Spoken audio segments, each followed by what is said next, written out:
livre de qualquer um nos dizendo que é hora de aprender. Aprendemos o tempo todo e em todo lugar. Somos life-wide learners. Queremos criar nossa própria definição do que é aprendizado. Porque só nós sabemos quando aprendemos ou não. Queremos trocar controle por confiança e coragem.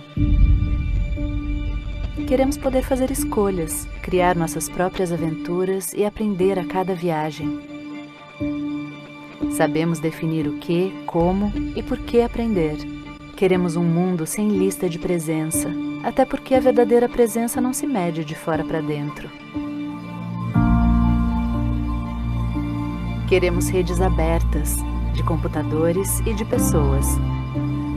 Não acreditamos que seja possível obrigar alguém a aprender. Queremos ser convidados e queremos poder convidar também. Mais do que estímulos, queremos autonomia. Poder parar um pouquinho no meio do dia para ler, pensar e conversar. E tudo isso sem sentir culpa. Queremos que a vontade de mudar e crescer seja o principal indicador de sucesso de iniciativas de aprendizagem. Queremos tudo isso por saber que vamos aprender a vida toda. E para isso ser verdade, temos que aprender em todos os momentos e espaços da vida.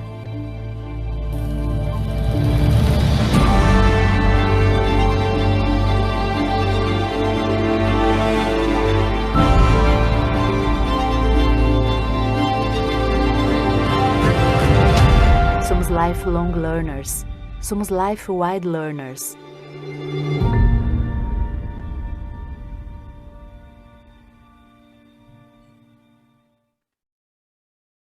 Muito bem, boa noite para todo mundo. Uma loucura ter mais de 100 pessoas nas 6h30 de uma quinta-feira. Vocês sabem que eu faço isso um monte, né? Enfim, como muitos de vocês aqui.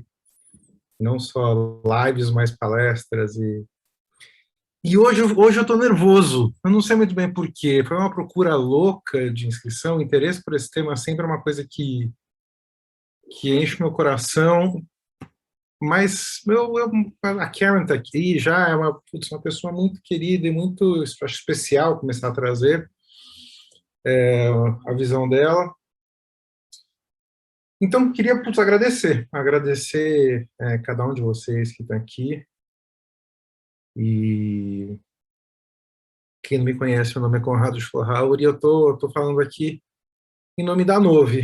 A Nove, que é uma comunidade, uma consultoria com foco em cultura de aprendizagem. A gente gosta de falar que a gente é um estúdio de cultura de aprendizagem. Eu acho muito chique isso, muito digno falar isso.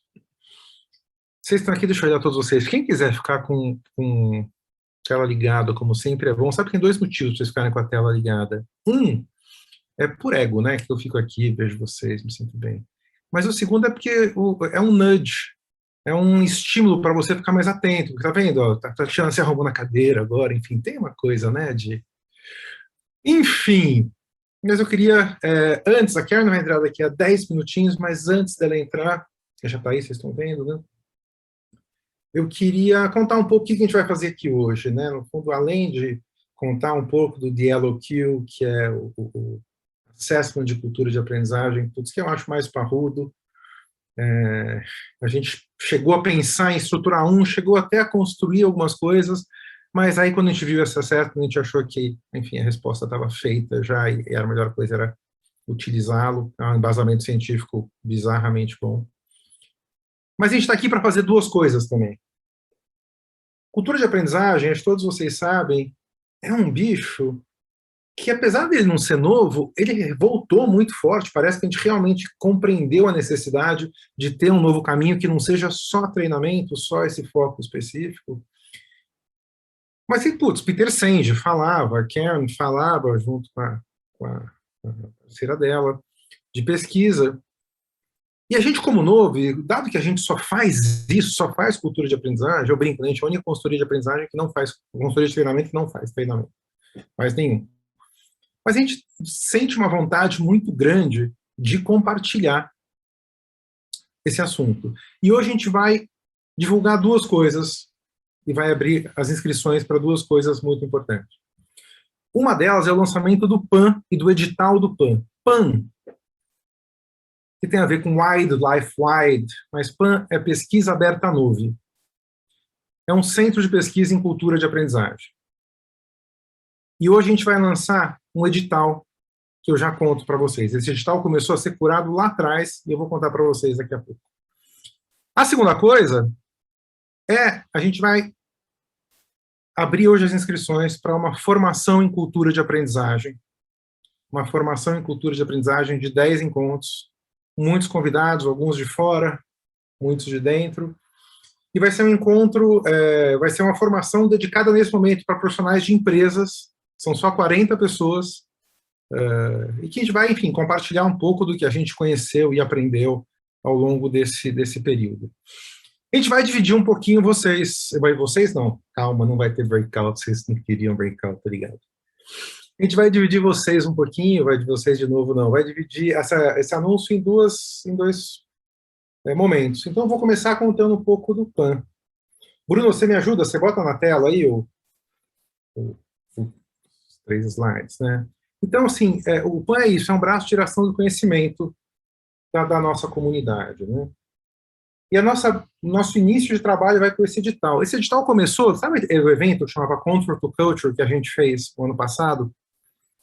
No começo desse ano, na verdade, é isso? No começo desse ano, a gente pediu para algumas pessoas, era um curso gratuito, mas quem quisesse pagar, a gente ia pegar o dinheiro, a gente até abriu um catarsezinho, que deu mais um pouquinho, e a gente ia alocar esse dinheiro para editais. Gente, a gente descobriu nesse processo, eu e a Mari e a Carol Messias, descobrimos como é difícil escrever um edital, como é detalhado, e a gente realmente demorou esse tempo, mas para desenhar algo muito estruturado.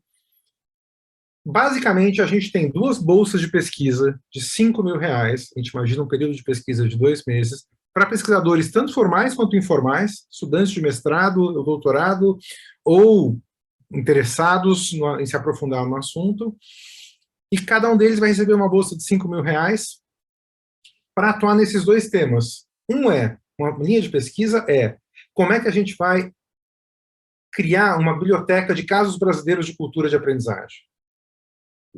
Então, quais são os casos brasileiros de cultura de aprendizagem? E a ideia é que a gente vai dar um suporte, tem um encontro semanal, a gente tem embasamento, a gente quer fazer algo estruturado, embasado do ponto de vista científico. E a segunda coisa é em relação a aprendizado autodirigido. Então, quais são as ferramentas, os caminhos para fazer a curadoria, enfim, para a gente dar conta da intoxicação. Bruno, bota o próximo, por favor.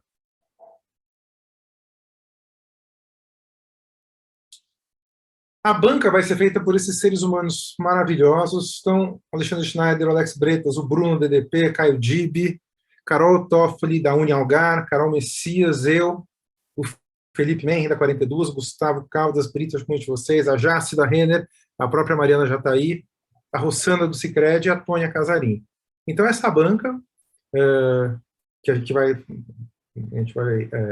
avaliar os projetos, né? A gente vai avaliar num esquema duplo cego, ou seja, você não vai saber quem avalia o seu trabalho, e a gente não vai saber de quem a gente está avaliando. E, vai mais uma? Pode, Bruno. A gente quer agradecer, não vou ler o nome de todo mundo aqui, mas são as pessoas que toparam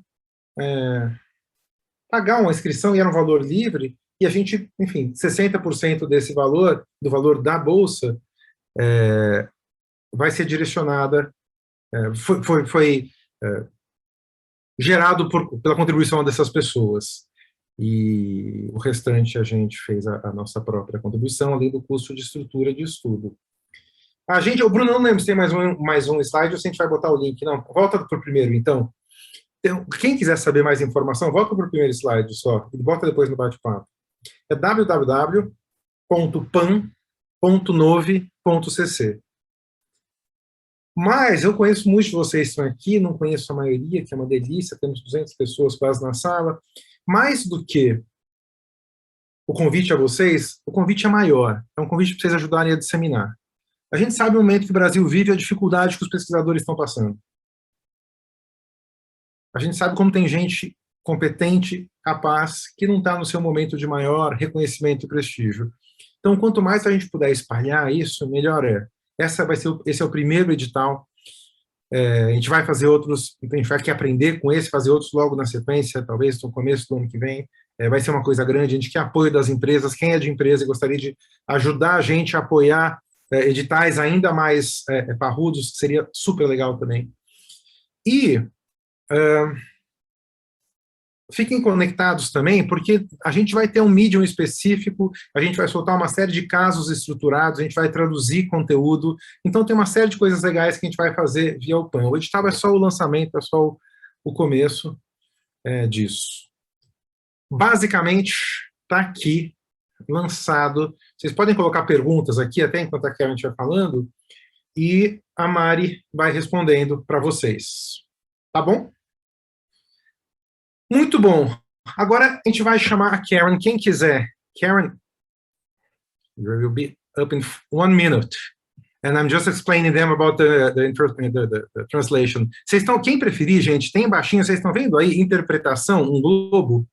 Vocês clicam e vocês escolhem como é que vocês querem ouvir. Vai ter uma tradução simultânea. E Karen, you're already here with me. That's great. So, Karen, nice meeting you. Karen já está aqui, que maravilha, que prazer conhecê-la. Que maluco, né? Porque falamos online bastante, mas eu vou falar. Agora você está aqui pela primeira vez, que na verdade, de maneira adequada, né? Estamos nos conhecendo. Então, muitíssimo obrigado por estar aqui conosco e fazer aqui esse webinar aqui com os alunos. O prazer é meu, eu estou muito animada pela nossa conversa. A tradução é simultânea, como é que a gente faz a tradução, então? Tem alguém aqui, um dos participantes, que é uma tradutora, e tem esse botãozinho aqui na barra de ferramenta do Zoom, tá como interpretação, tradução. Você fala da maneira que você sempre fala, tá? Se alguém aqui quiser ouvir em português, vai apertar o botãozinho lá da tradução e vai ouvir em português, tá bom? Em cima da sua voz. Excelente, muito obrigada. Por favor, o palco é seu. Sim, muito obrigada. Então, eu tenho vários slides que eu quero compartilhar com vocês. Eu queria ter tempo de conhecer todo mundo, mas tem muita gente aqui, né? Então, a gente não vai fazer a apresentação, mas eu estou muito ansiosa para aprender mais sobre a organização de aprendizado com vocês e compartilhar o trabalho que eu faço há 30 anos. E a gente vai tirar um significado disso. Na verdade, já faz 20 anos, a primeira pessoa do Brasil chegou a mim para dizer que queriam usar o DLOQ no Brasil. E já está traduzido para português, já faz um tempo, então é muito animador estar aqui com vocês e compartilhar o trabalho que eu fiz com a Vitória Marsek no Teachers College, na Universidade de Columbia. A Vitória e eu temos dificuldade no início, bem no início, tentando compreender como que as organizações aprendem. Antes disso até, a gente estava num seminário uma vez e ouvimos uma pessoa falar sobre 80% do que as pessoas aprendem é aprendido informalmente. E a gente falou, uau, todos os livros na nossa área foram escritos para aprendizado formal. E a gente entendeu cada vez mais a função de aprender de maneira informal. E percebemos, então, que isso é algo que precisa estar embutido na cultura. E conforme a gente pensou sobre isso, percebemos que você cria cultura que aprendem, e aprendem muito. Você pode criar culturas que motivem as pessoas a aprenderem sozinha, através de recursos, e, no geral, a inovação acontece, o aprendizado também, uma parte valiosa da organização. A Vitória gosta de dizer que nós temos que fazer o aprendizado parte do DNA da organização.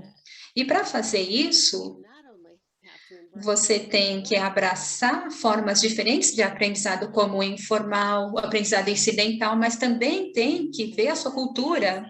E isso, a gente terminou, então, trazendo o nosso módulo da organização que aprende isso que eu vou mostrar para vocês agora.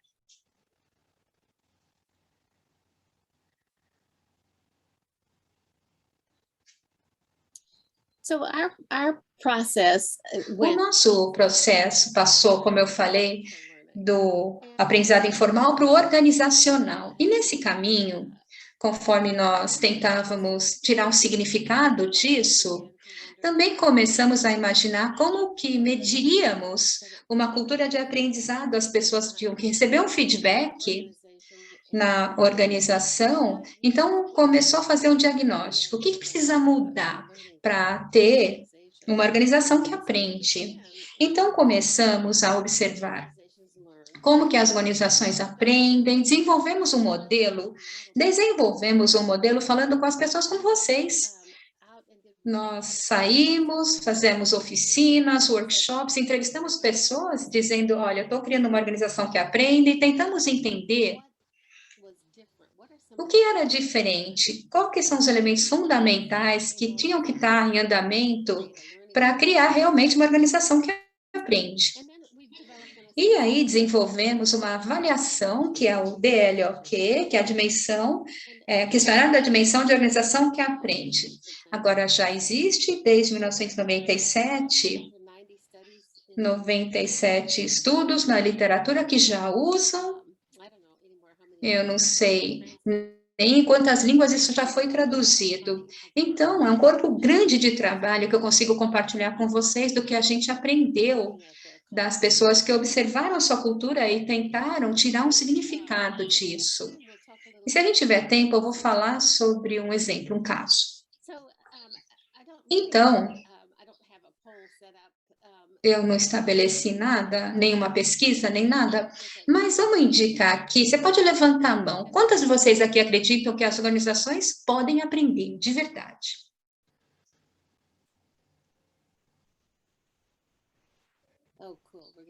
Maravilha, as pessoas estão levantando a mão, né? Maravilha. 20, 24. Eu vou dar mais um minutinho.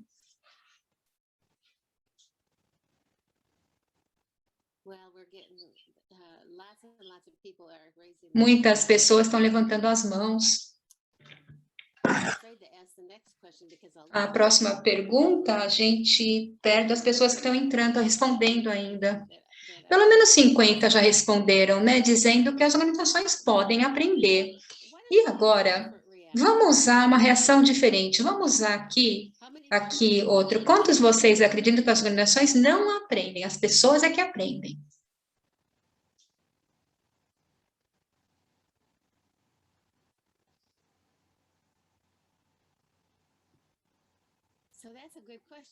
Que pergunta boa, não é?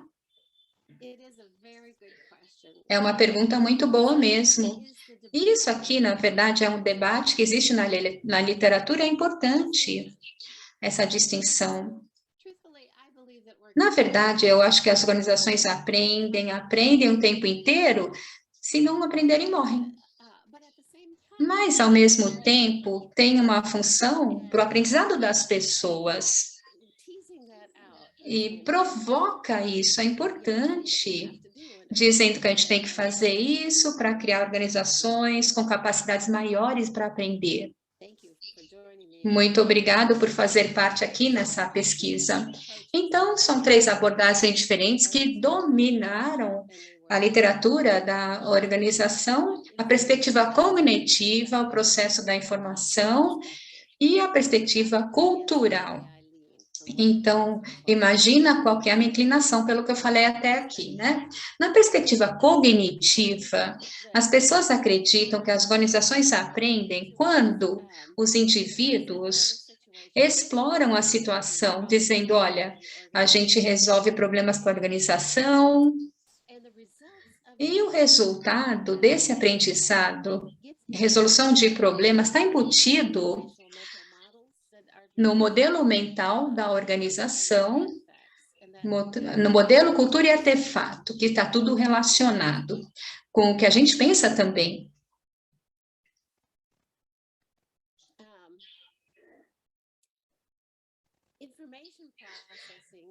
O processamento de informações de Huber nos diz que a organização aprenda se houver uma capacidade maior de adquirir processo, distribuir conhecimento, interpretar.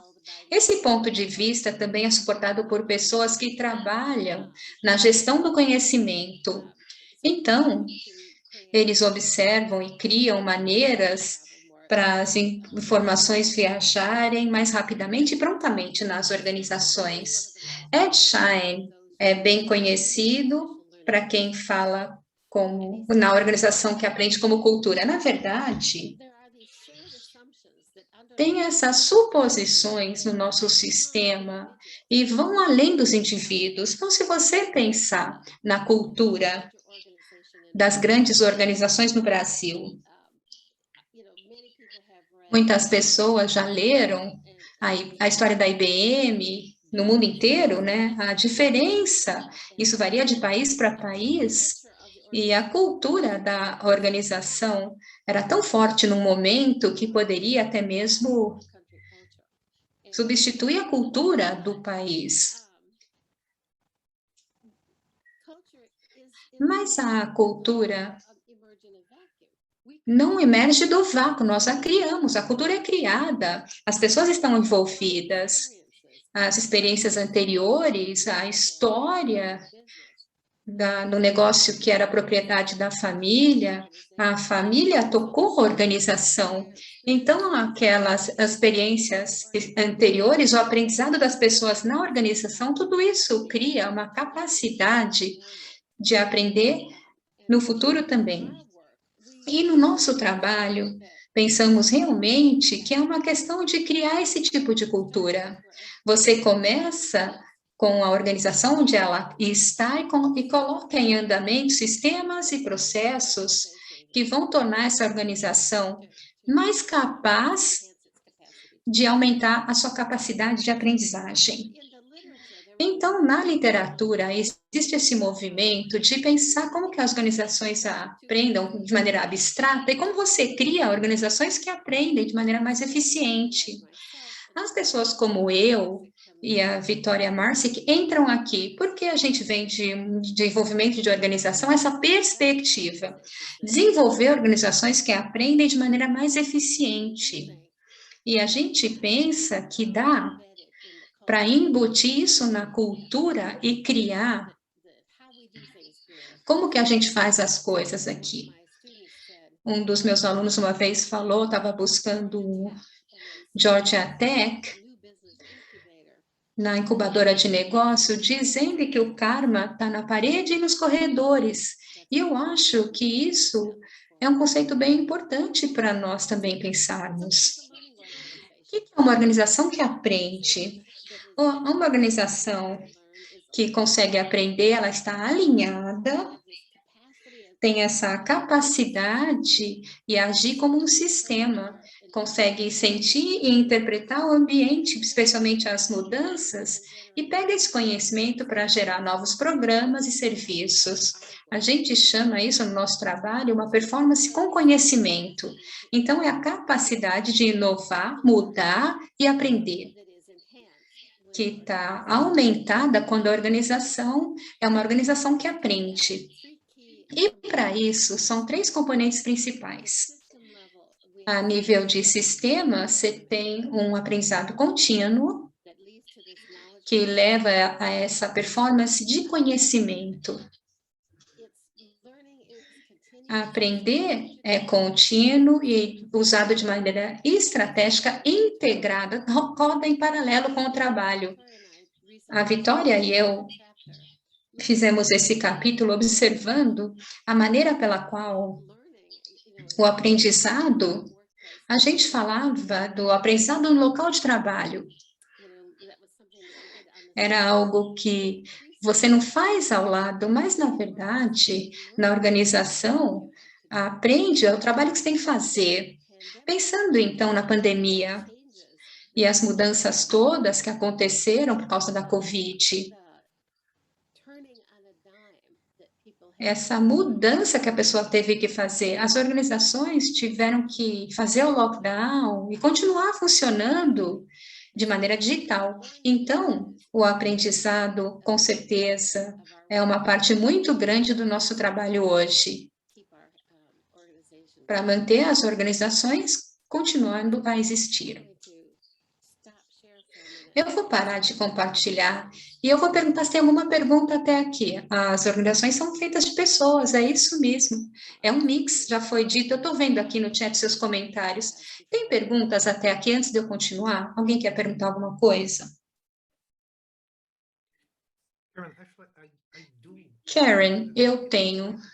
Eu acho que seria maravilhoso se você explicasse um pouco seu ponto de vista, sua definição do aprendizado incidental. É importante essa parte, e eu adoro particularmente. É sim, é uma parte muito importante do nosso trabalho. Eu nem tenho um slide para isso. Eu posso estar até dar uma olhada se tem alguma coisa aqui. A gente, se você vai falar sobre isso depois, não tem problema. Sim, eu vou falar sobre isso, sim. Mas, basicamente, esse aprendizado acontece incidental. É um subproduto de uma outra atividade. Você tem um problema no trabalho, você vai, olha na internet, busca uma resposta, e nesse caminho você descobre alguma coisa que você nem estava buscando. E isso é um aprendizado incidental.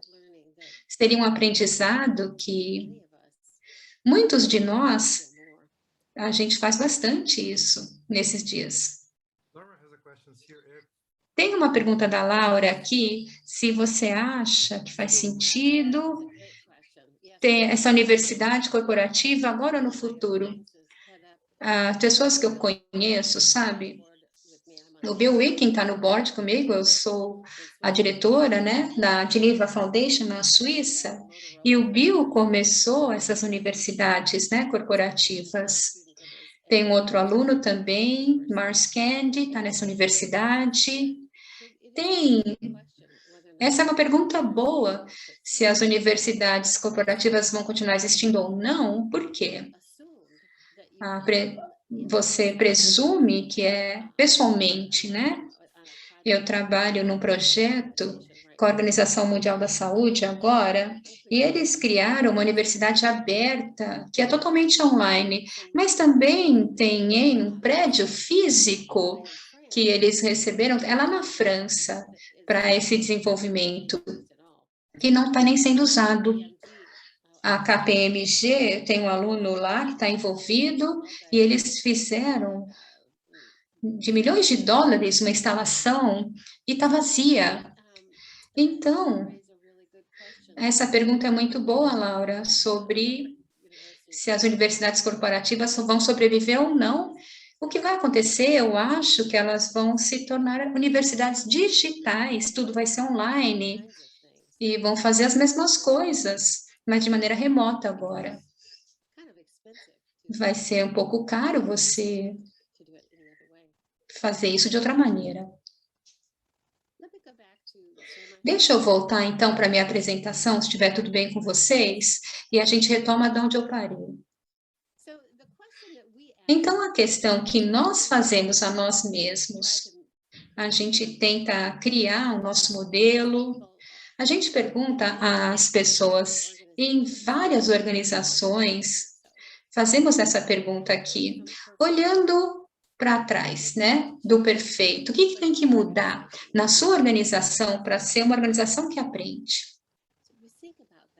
Pensando sobre isso, o que seria diferente se a sua organização fosse, na verdade, uma organização que realmente aprendesse?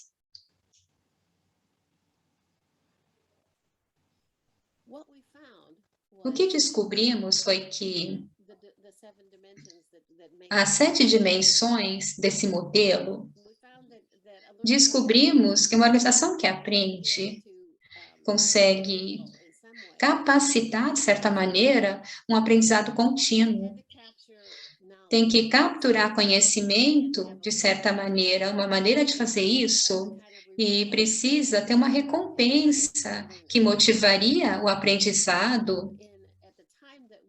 E quando a gente começou esse trabalho, as organizações financiavam somente a orientação a novos funcionários, treinamento de segurança e desenvolvimento de liderança.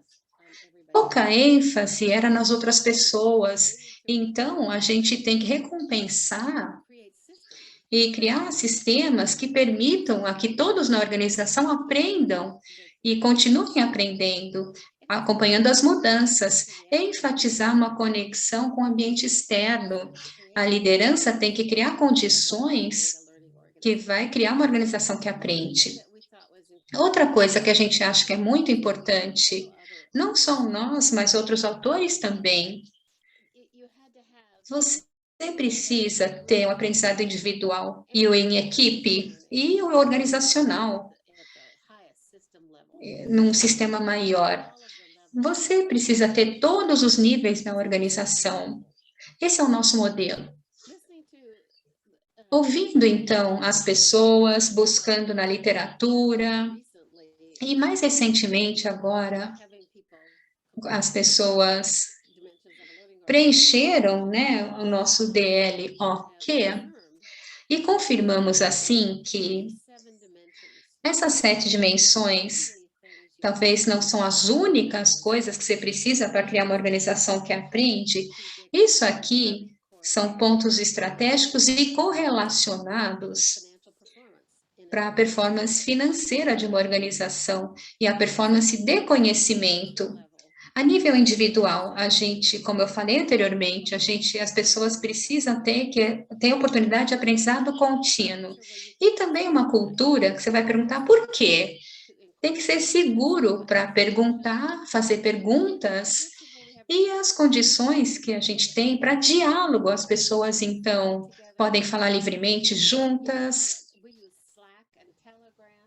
um Telegram, usando qualquer outro meio para se comunicar, até para a fundação de aprendizado, buscando maneiras para manter esse diálogo aberto e contínuo. As organizações têm que apoiar a colaboração e aprendizado em equipe. Uma das organizações que a gente observou falou que não é muito uma questão de criar equipes. Na verdade, você tem que criar uma cultura de colaboração, onde todos se sentem que todos estão na mesma equipe. A nível de organização, a gente tem que criar sistemas para capturar e compartilhar o aprendizado. O problema com o foco somente no aprendizado individual é que se alguém sai da organização, leva a sabedoria com ele. Então, para criar um sistema que permita a captura e compartilhar esse aprendizado é importante.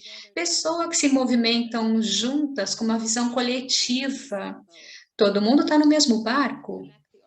Conectar a organização ao ambiente, isso aqui, entender o ambiente, compreender as mudanças potenciais e o impacto disso na gente. E, no fim de tudo, fornecer liderança estratégica para o aprendizado. Aprender a nível individual é uma questão de como a pessoa tira significado, como é que adquire conhecimento e habilidade. A organização tem que criar uma infraestrutura para apoiar esse aprendizado individual. A nível de equipe, o aprendizado seria a capacidade de ação colaborativa, é a construção mútua de conhecimento novo que vai levar à ação. Então, a recompensa é de colaboração e empoderar os times a agirem a nível de equipe. A nível de organização, o aprendizado, então, está embutido em sistemas, políticas, produtos, serviços, esses modelos mentais, tudo isso é apoiado quando criamos sistemas para capturar e compartilhar aprendizado. E as pessoas, então, têm poder para agir de acordo com a visão.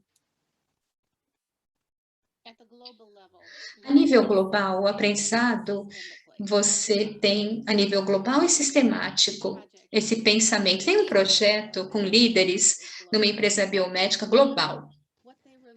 E o que eles estavam buscando era uma maneira de que as pessoas entrassem no processo de decisão pensando não somente no que fariam nos Estados Unidos, em Nova Inglaterra e também no Brasil, ou em Singapura, ou em Taiwan, e reconhecer que você tem que pensar de maneira diferente, conforme você está em partes diferentes do mundo.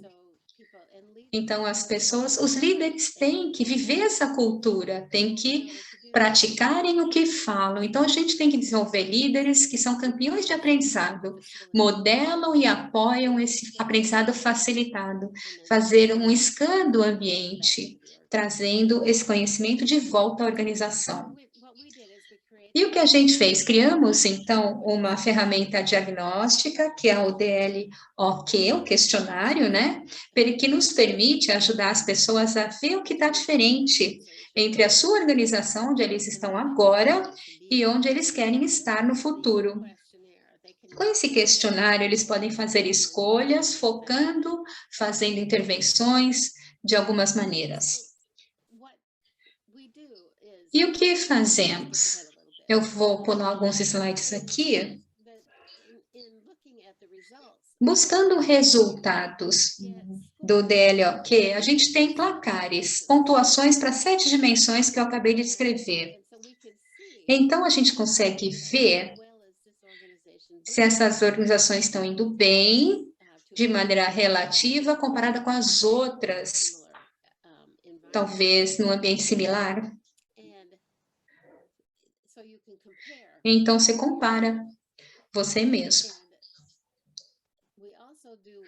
E também fazemos o que a gente chama um placar de perfil. Então, a gente vê os altos e baixos, os padrões.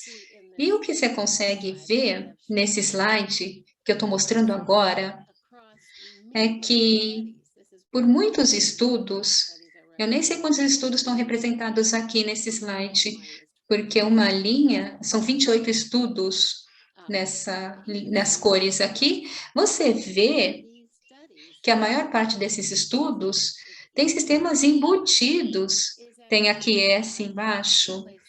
Isso aqui é um lugar onde as pessoas não estão indo bem, tá? Então, a gente não tem bons sistemas para capturar e compartilhar o conhecimento. Então, o que fazemos? De maneira mais eficiente, é criar o aprendizado continuado em algumas instâncias e fornecer isso para a liderança. Os padrões podem ser úteis. Também podemos comparar onde há lucro, onde não há lucro. Eu gosto desse diagrama porque você vê que os padrões são quase os mesmos, embora não sejam na mesma altura, né? Não estejam na mesma altura. Também podemos comparar países, observamos a Colômbia, a Coreia, Malásia, Líbano, Estados Unidos, nesse estudo específico. E uma vez mais, você consegue ver por país que tem diferenças significativas. Se é um tipo de coisa que você absorve e observa no questionário. Outra coisa que a gente consegue fazer, um diagnóstico de áreas onde as pessoas estão indo bem, observando os pontos médios altos no estudo. Aqui tem um exemplo de um estudo. As pessoas eram boas em ajudar um ao outro a aprender, se tratam com respeito, e assim vai. Isso aqui são itens do questionário. Você consegue fazer o diagnóstico, em outras palavras, olhando o que a gente está fazendo bem agora, que a gente vai melhorar. É a área de vantagem estratégica, olhando também onde a gente consegue ter essa alavancagem, que a pessoa está indo mal aqui, não está bem nessa organização, isso aqui, uma discussão aberta sobre erros, você não consegue perguntar o porquê. Observando, então, itens baixos e altos, você consegue, assim, a pensar no que a gente vai fazer diferente se nós quisermos mudar a capacidade das organizações. Isso nos traz, então, algumas respostas possíveis, o que podemos fazer de maneira diferente para criar uma organização que aprende. Eu não vou ler tudo isso aqui, não, porque eu gostaria de fazer um ponto aqui que as intervenções podem ser projetadas, baseadas em dados encontrados em qualquer organização. Passando, então, do aprendizado individual para o da organização. A arquitetura do aprendizado é construída a nível individual e também a gente vê o que a equipe precisa, o que a gente precisa a nível de sistema, e criamos líderes que são melhores fazendo coaching e pessoas que aprendem sozinhas. Então, a gente vai mudar e transformar esses líderes da organização para ser facilitadores do aprendizado. E agora a gente tem que gerar e capturar o conhecimento. Quando a gente faz essas coisas, aí a organização aprende.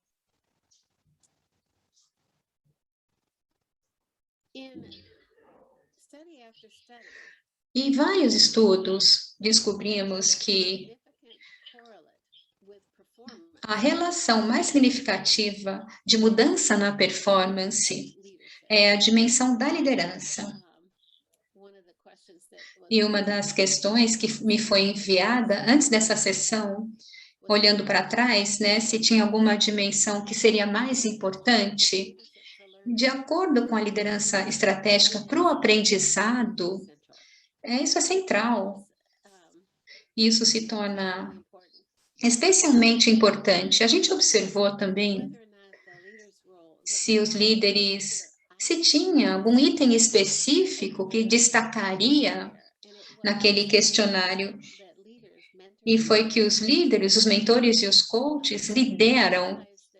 E percebemos que se você quiser criar uma cultura de inovação e adaptação, os líderes têm que ser aprendizes eles mesmos e têm, então, que serem consistentes na maneira que eles falam sobre o aprendizado.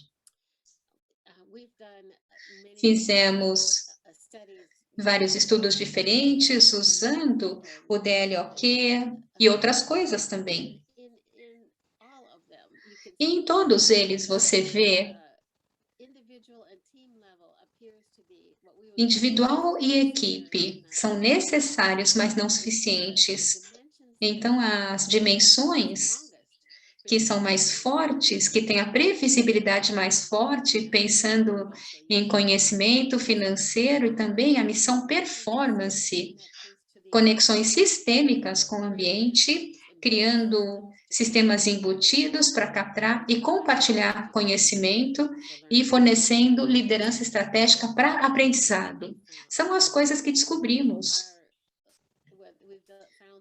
E descobrimos isso em várias culturas, idiomas, tipos de organizações diferentes, dimensões que são confiáveis, se relacionam com a performance, e as pessoas usam o nosso instrumento observando até medidas mais duras de performance. Então, se você cria uma cultura de aprendizado, provavelmente você leva uma performance de conhecimento que é inovadora e tem a capacidade de mudar.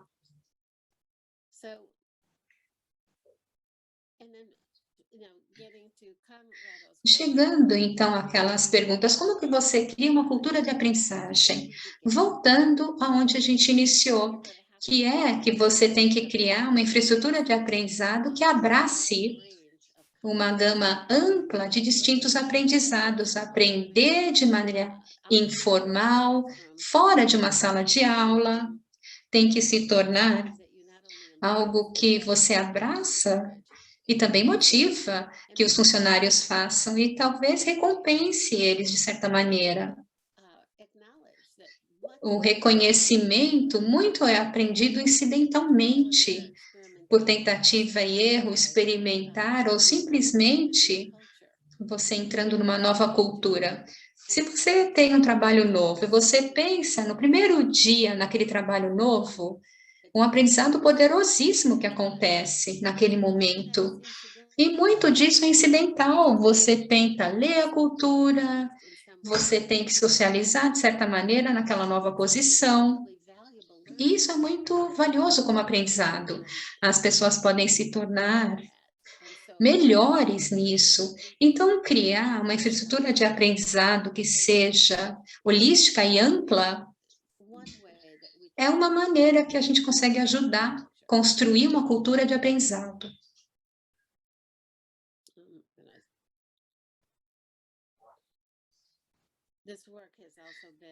Esse trabalho também, algumas pessoas acharam o mesmo tipo de coisa. O Burson foi né, que nos diz isso. Esse tipo de experiência informal, experiência no trabalho, a mentoria, o coaching, até o que a gente aprende nas redes, amigos, que talvez seja especialmente durante a pandemia, né?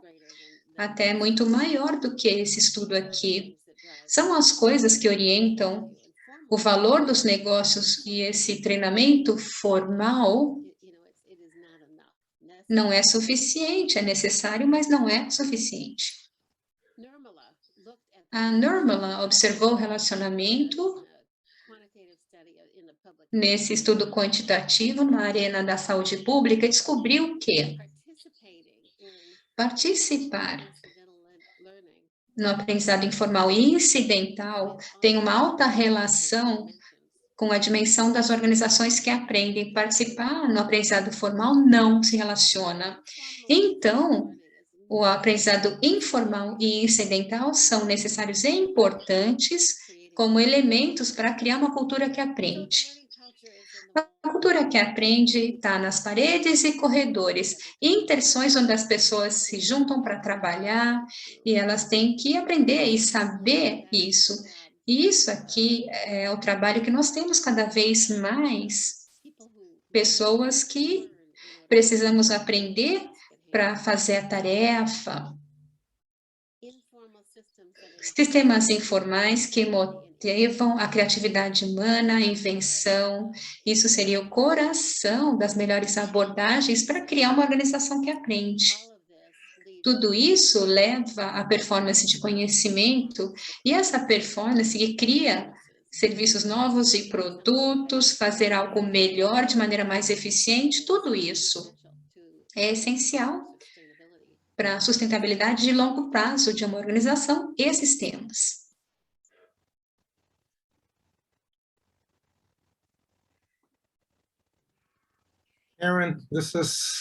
Karen, foi maravilhoso. Sabe, eu tenho certeza que eu estou falando no nome das pessoas todas aqui. É tão difícil para alguém aqui no Brasil falar de maneira estruturada sobre a cultura que aprende. Primeiramente, então, eu gostaria de agradecê-la muitíssimo. Esse é só o início dessas provocações. Temos perguntas aqui? Eu tenho uma aqui, ó. Essa é sua casa atrás de você? Sim, é minha casa, sim. É importante para mim. Eu tenho uma pergunta aqui, a gente organizou umas perguntas. Eu vou começar com uma, que é minha. Eu já vi uma organização que aprende estruturada, universidade corporativa, que tenha uma abordagem específica, um departamento, uma área, uma pessoa, um processo, diretamente para a cultura de aprendizado. Somente isso, para avaliar e criar iniciativas, follow-up. Você já viu isso? Já encontrou alguma empresa ou grupo que tem essa abordagem específica? O Peter Singing trabalhou com organizações nesse sentido. Eu estou dizendo como empresa, dentro de uma empresa, porque as pessoas promovem treinamento, eles fornecem treinamento, eu sei. Olha, com certeza, na Geneva Learning Foundation, eu posso pensar numa empresa que... Tem várias empresas que têm essa tentativa de se transformar. No nosso livro, a gente escreveu sobre elas. E elas têm uma organização que desenvolveu uma pessoa em todos esses casos aí. o Jolson Bear Food, a gente falou sobre aquela empresa de salsicha, que teve uma pessoa que liderou aquela organização que aprende, essa iniciativa. A Intermedic Ortopédica, que é uma empresa médica que criou joelhos e também quadris, e também tem sempre alguém que trabalha junto com o CEO. Mas seríamos os primeiros a dizer o que torna essas iniciativas diferentes. Primeiro, você tem o CEO trabalhando junto com a pessoa encarregada da mudança organizacional. E tem empresas também que a nível de 600 pessoas, então você está olhando empresas bem grandes, então você vai ver mais dessas iniciativas acontecendo na nível de divisão dessa empresa ou em algum país específico. Maravilhoso. Tem uma pergunta aqui sobre o ecossistema de aprendizado. Qual que é a vantagem competitiva se as empresas têm um sistema aberto? Então, mudar não só digital, mas mudar a estrutura deles. Uma entidade que organiza e promove esse, eu acho. Todas essas iniciativas malucas, as pessoas querem medir, contar o aprendizado. Tem esse software que você compra, a pessoa põe as horas que eles gastaram lendo. Isso é tolo, sabe? É uma tolice. O que isso adiciona? Não dá nem para ver, né? Mas se você cria um sistema mais aberto, os profissionais trabalham assim agora, sabe? Eu leio coisa de pessoas do mundo inteiro, sabe? O meu ecossistema na internet é global, não é limitado somente do que a Universidade da Georgia me fornece. Eu tenho outros recursos também, sabe? Eu gosto dessa ideia de um sistema mais aberto, não restrito, sabe? Mas alguém mais fez uma pergunta que fala sobre esse problema de certa maneira. Eu adoro essa ideia, sabe? Mas também é verdadeiro que a gente está pondo muita ênfase no indivíduo que adquire o aprendizado sozinho.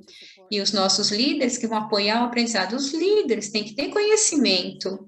A gente faz entrevista com líderes na empresa biomédica e eles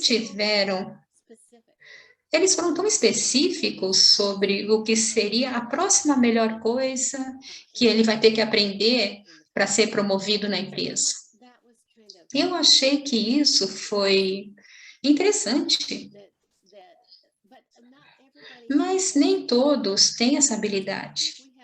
Então, eu acho que a gente tem que ajudar a desenvolver esses líderes com capacidade para ser coaches e mentores muito bons, que conheçam onde apontar essas pessoas para entrar nesse ecossistema de aprendizado que é enorme. E eu também acho que a gente tem que ser cuidadoso com a quantidade de ênfase que a gente coloca no indivíduo, que é totalmente responsável pelo seu próprio aprendizado. Isso não é justo. Por que não? Porque, olha, eu acho que se eu faço um trabalho, é 8 horas que eu levo para fazer esse trabalho. E isso, olhando empresas automotivas, decidem que vão criar um programa de treinamento autodirigido também, sabe? Mas vai transformar como que os engenheiros projetam carros, sabe? Isso é muito grande e isso queima muito a habilidade. É muito mais do que fazer aula, assistir aula. Então, eu acho que a gente tem que colocar em prática os recursos, mas também ter a disposição de dar para as pessoas tempo para aprender. Eu ainda fiz entrevista com pessoas que literalmente eram punidas quem ia para a biblioteca. Como que você faz um programa de treinamento que você não obtém informação se você não fala sobre esse assunto com os experts, sabe? Eu acho que a gente tem que reconhecer que as pessoas precisam de tempo para aprender e recursos e apoio. Maravilhoso. Então, eu acho que temos a última pergunta aqui. Que horas que a gente tem? Você está uma hora para trás da gente, né? Para mim é 6h26. No Brasil, a gente está quase almoçando nesse horário, né? A respeito dos líderes, né? O que você acha que é mais importante, fazer um coach ou ser um exemplo de um lifelong learner? Até escolher, você não tem que escolher, mas como é que você compara, então? Talvez exista uma terceira, achar o projeto correto para você desenvolver você mesmo.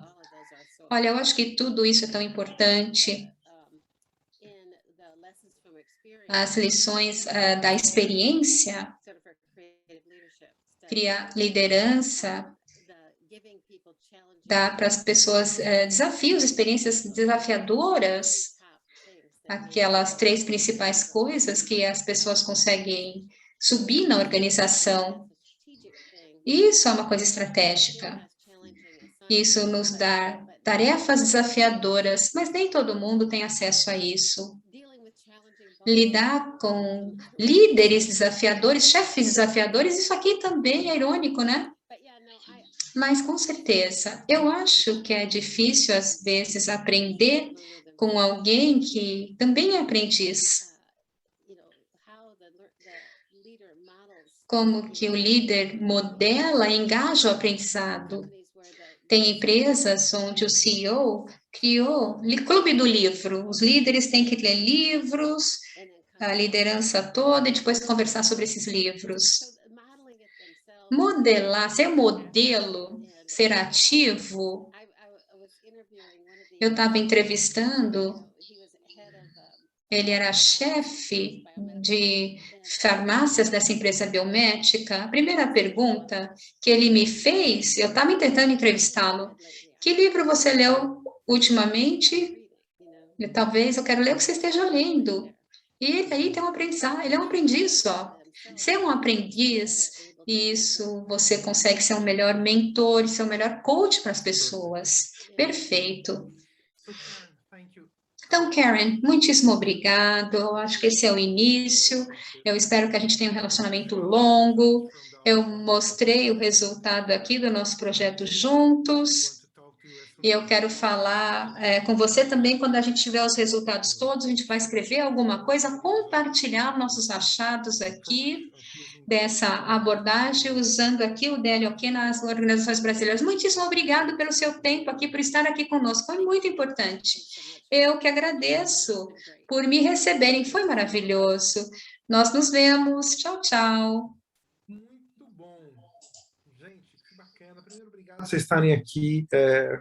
A gente tem uma coisa muito, essa vontade, e acho que vocês sentiram isso, de botar um olhar um pouco mais profundo nesse assunto.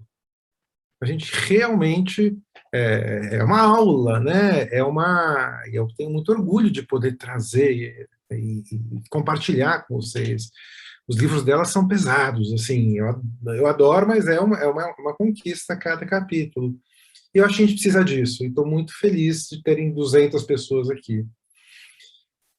Na linha de continuar esse processo, eu queria dividir agora com vocês a formação que a gente vai fazer. Deixa eu fazer uma pergunta só, que o Isaac Rocha perguntou aqui, a diferença de aprendizagem não formal e informal. Então, a primeira coisa, a aprendizagem formal é a aprendizagem estruturada, oferecida por algum órgão, que pode ser o RH da empresa, pode ser o MEC, pode ser uma faculdade. A aprendizagem informal é a pergunta que acontece quando você junta algumas pessoas, você tem a intenção de aprender, mas fora do ambiente. Então, aquele papo na mesa do bar, muitas vezes, na mesa do restaurante, muitas vezes é aprendizado informal. Ou uma conversa na troca de turno. Mas tem uma coisa que é a aprendizagem não formal. Não formal é é um pouco o que está acontecendo agora. Até a Juliana falou, eu acho que isso aqui é não formal. Está estruturado? Está estruturado, mas é um webinar à noite. Um clube de leitura é uma habilidade não formal. Ela não é formal no sentido que ela está estruturada, ela não é informal porque ela é no sentido que é um acaso. O que elas colocam, e segunda, terça-feira sai um artigo novo sobre aprendizado incidental. Que eu acho que essa é a pergunta que estão me fazendo aqui, né, o Fernando. Aprendizagem incidental é o que acontece como subproduto de uma atividade. Então, você faz uma reunião, uma apresentação, um X, e lá dentro tem um potencial de aprendizado que, se a gente não estiver atento, por isso que o Paulo e a Cacá falaram agora, a Cacá Reis falaram agora de serendipidade, eu não sei se eu acho que é isso, porque na definição dela, tem um livro todo só sobre aprendizado incidental e informal, de braço, e ela deixa claro que o aprendizado incidental é quando você consegue, a partir de uma atividade cuja intenção não era aprender, essa é a diferença, você mesmo assim para e fala assim, o que tem de aprendizado aqui? E isso é um treino. E isso, nas nossas intervenções de cultura, a gente percebe que a gente pode modelar. Por exemplo, no final de uma reunião, você perguntar, alguém aprendeu alguma coisa, gostaria de compartilhar? Isso é um artefato estupidamente simples, que a gente já experimentou nos projetos que a gente está fazendo, e que ele acontece. Mas o Fernando queria saber se é melhor um líder coach ou um lifelong learner.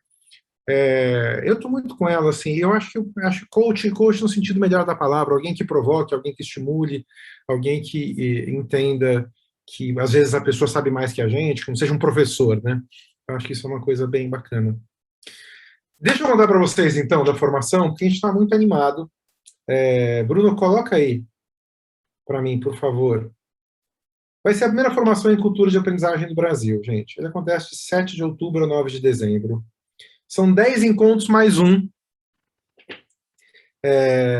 E a Mari colocou o link aqui agora, quem quiser ver. Então, a gente tem um encontro de abertura, a gente está junto, depois são 10 encontros. A gente está fazendo para líderes, diretores, executivos de RH, eu acho que são líderes no sentido mais amplo, tá? Não só do cargo, mas alguém que é responsável por uma parte importante do treinamento, então você cuida da sua organização, sua educação corporativa, sua universidade corporativa, e uma outra área de RH, que você quer adquirir esse conhecimento, as ferramentas e as conexões necessárias para fazer essa transformação. A ideia é muito a gente passar para frente um pouco desse conhecimento e formar um grupo de pessoas, vai ser o primeiro grupo de pessoas que vai ter realmente conhecimento prático para aplicar isso. Tenho muito orgulho do que a gente está fazendo na Nuvem, mas a gente vai fazer 10, 12, 15 projetos por ano, não é por aí. Então, a gente acha que as empresas, no primeiro momento, a gente vai fazer um específico para consultores no segundo momento, mas as empresas têm que ter esse olhar, e por isso a gente fez um grupo pequeno, são 40 pessoas, e por isso que é um pouco mais extenso. A gente quer ter profundo, vai ter muito. Bruno, você consegue entrar no site lá para mim?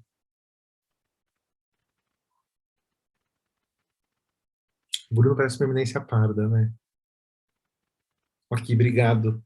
Então, quer ver onde eu queria? Vai descendo um pouquinho. Pode descer mais um pouquinho. Pode descer mais um pouquinho. Desculpa, sobe um pouquinho. Vocês sabem aquela coisa minha do Alexa, acredito que muitos de vocês sabem do CEP mais R, conteúdo, experiência, pessoas e rede. Toda a lógica da estruturação desse programa é CEP mais R, conteúdo, experiência, pessoas e rede. Então, a gente vai ter muita curadoria, tem uma pessoa específica, a Carol Messias, fazendo curadoria, além do que a gente já tem.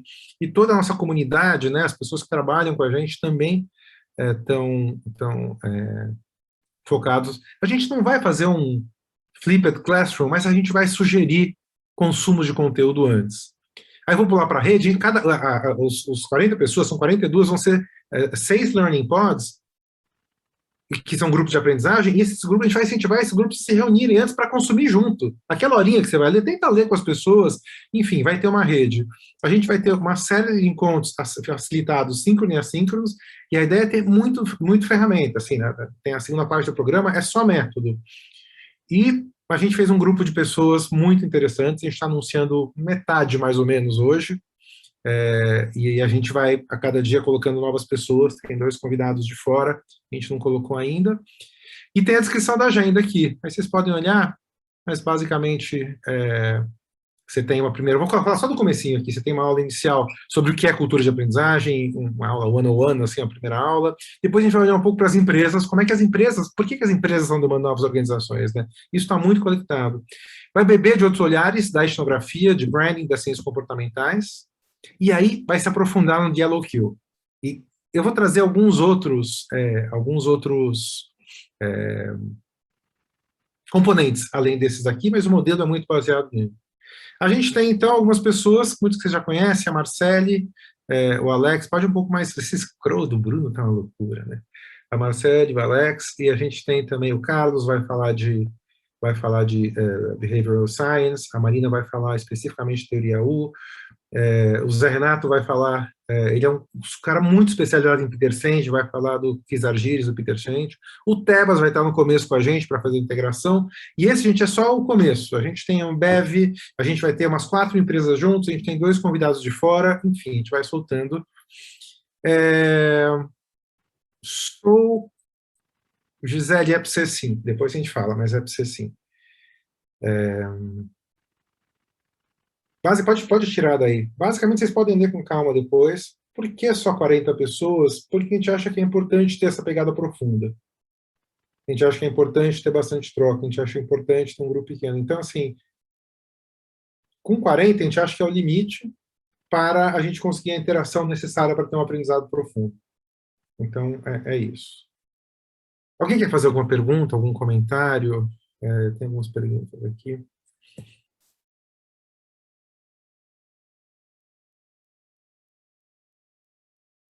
Não?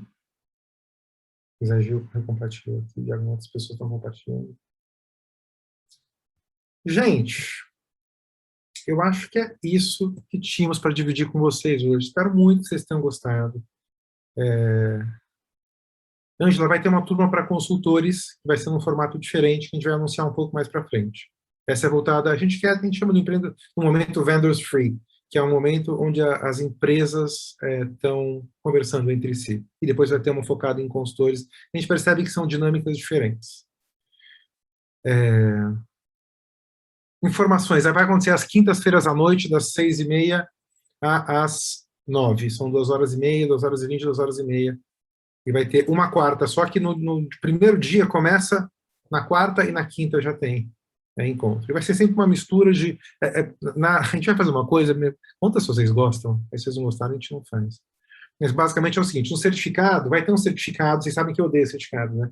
Mas vai ter um certificado que vai ter a descrição do conteúdo da hora, mas vai ter um pedaço do certificado que você vai preencher para colocar o que você realmente fez, qual foi a transferência, e o certificado vai ser isso, vai ser uma junção do que você aprendeu e do que você fez. Mas o certificado, você só vai conseguir imprimir o certificado se você preencher o que você fez ali.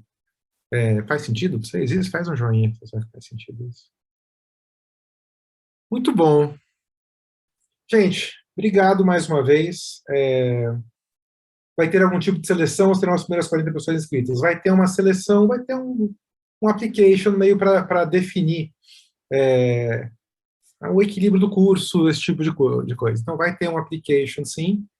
A gente imagina que vai ter mais do que 40 interessados, então a gente vai fazer um application. O valor, fala o valor. O valor eu preciso só ver aqui. Alguém coloca aí, 8,5 é o preço cheio, e no lançamento vai ser 6.800 em 8 parcelas. Então, este é o valor. Tem desconto para quem está aqui, né? Que ótimo. 6.880. Podemos pensar nisso, se a gente... Adorei, Mônica. Se a gente... Acho que sim. Vamos pensar, a gente manda um e-mail para vocês, para quem está aqui. Aliás, seria uma bela prática, né, do marketing digital. Então, vamos pensar nisso. Paulo está em todos. Paulo, dá um livro de brinde é sacanagem, né?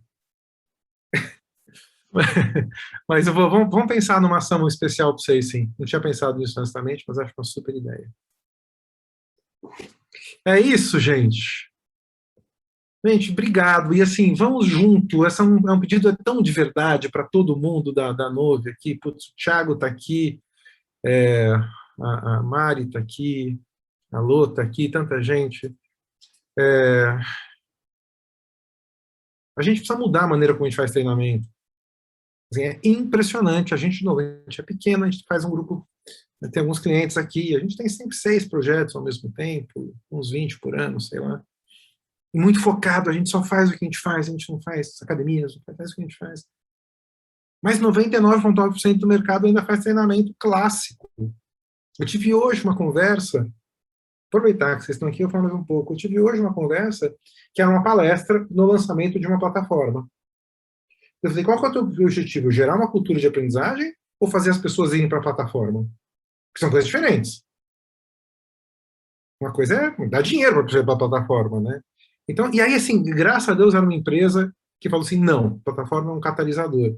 Mas esse olhar, essa preocupação que a gente tem, estou fazendo curso, as pessoas não vão, e tem uma questão, a gente gasta uma grana com curso, eu acho que o que ela colocou aqui é um monte de outro caminho, são vários outros caminhos. Eu fiz questão de trazê-la, eu sabia que ela era mais acadêmica, porque para mostrar que tem um mundo, vocês viram a quantidade, um slidezinho, bem slidezinho que a gente não gosta, um monte de coisa ali, para cada domínio dela, ela tem 8 relatórios.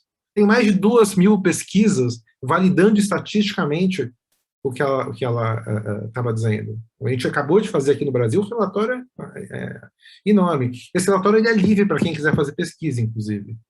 A gente só fez uma parceria com elas, um acordo com elas, que não tem nada muito estruturado. Mas, assim, quando a gente aplicar a empresa, a gente repassa uma parte do valor para ela. A gente cobra da empresa, a gente coloca como custo do projeto. Né?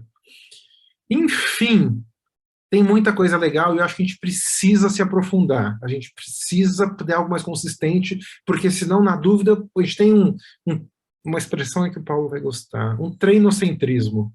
Na dúvida, vou para o treinamento, que eu estou mais tranquilinho, sabe? Então tem uma energia muito grande. A gente tem que, quando a gente tem uma outra coisa estruturada, como a gente está, a gente consegue fazer coisas muito legais. O Cidral, que está aqui também, está fazendo uma pesquisa em Workplace Learning muito bacana, que é outra coisa muito importante.